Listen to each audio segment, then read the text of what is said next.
변호사가 판사 밥을 사줄까요? 정답은 노입니다. 오래전, 즉 저희 초임 판사 시절이나 그 후로부터 한 10년 정도는 변호사가 판사에게 밥을 사주는 경우가 종종 있었습니다. 그러나 그 후로는 이는 엄격히 제한되어 개인적으로 아주 친한 사이가 아니면 변호사가 판사의 밥을 사주기는 아주 어려운 것이 지금의 현실입니다. 물론 연수원 동기 모임은 아직도 있고 거기에는 판사, 검사, 변호사가 같이 모이기는 합니다. 다만 그 돈은 회비로 하고 회비는 모두 다 내기 때문에 변호사가 판사의 밥을 산다고 하기는 어렵겠지요. 그러나 아주 정확히 말하면 동기 회비도 변호사의 회비가 판사의 회비보다 조금은 많으니 아주 조금은 변호사가 판사의 밥을 사주는 것이 되려나요? 하여간 요즘은 변호사가 판사의 밥 사주거나 술 사주는 일 없으니 변호사가 그런 비용을 달라 하면 주지 마세요. 가압류는 280회에서 설명드렸습니다. 가압류가 있으면 그 재산의 처분이 제한되고 부동산에 가압류가 되어 있으면 대출 연장이 안 되며 임대도 어려워서 사실상 굉장히 불편해집니다. 그런 경우에 가압류를 없앨 수 있는 방법은 제소명령입니다. 제소명령이라 하면 가압류 또는 가처분 등 보전 처분을 받은 사람이 가압류 또는 가처분 사람은 한 사람에게 소를 제기하라는 명령을 법원에 청구하는 것입니다. 그러면 법원에서 예를 들어 15일 이내에 소를 제기하라는 명령을 하게 되고요. 만약 소를 제기하지 않으면 가압류나 가처분을 없앨 수가 있게 됩니다. 물론 법원의 제소명령에 따라 가압류권자가 소를 제기하면 머리 터지게 싸우는 수밖에 없겠지요. 그리고 3년 이상 오래된 가압류는 쉽게 없앨 수 있습니다. 종전에는 더 오랜 시간이 필요했지만 지금은 3년이 지나면 없앨 수 있게 법이 개정되었습니다. 살면서 법원, 검찰, 경찰에 안 가고 사는 것이 좋은 인생일 것입니다. 법원, 검찰, 경찰에 가서 좋은 일은 없기 때문이지요.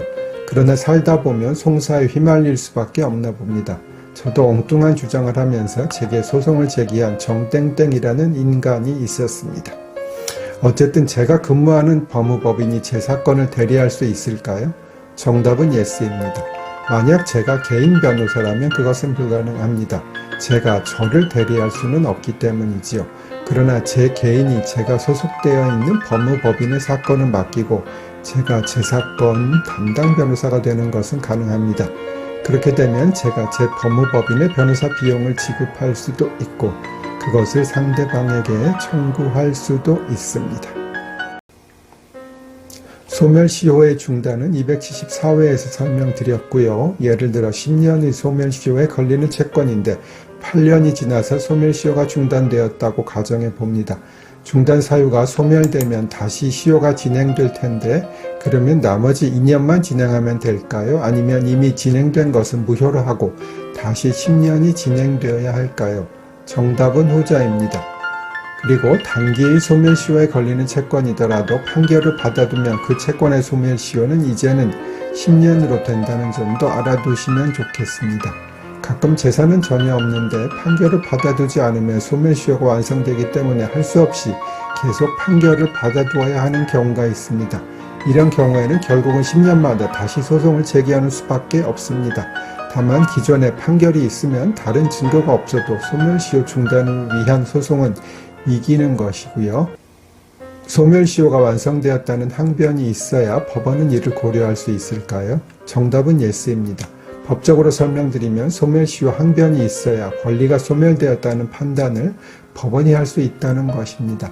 따라서 피고가 공시송달로 진행되어 아무 항변을 할 수 없는 상황이라면 원고의 채권이 소멸시효가 완성된 것으로 보여도 법원은 직권으로 소멸시효가 완성되었다고 판단하여 원고의 청구를 기각할 수 없다는 것입니다.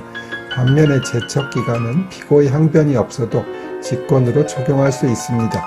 일반인들은 조금 이해하기 어려운 부분이긴 합니다. 소멸시효와 제척기간의 구분은 법문에 시효에 의하여 소멸한다고 규정하고 있으면 소멸시효고 이런 표현이 없으면 제척기간입니다.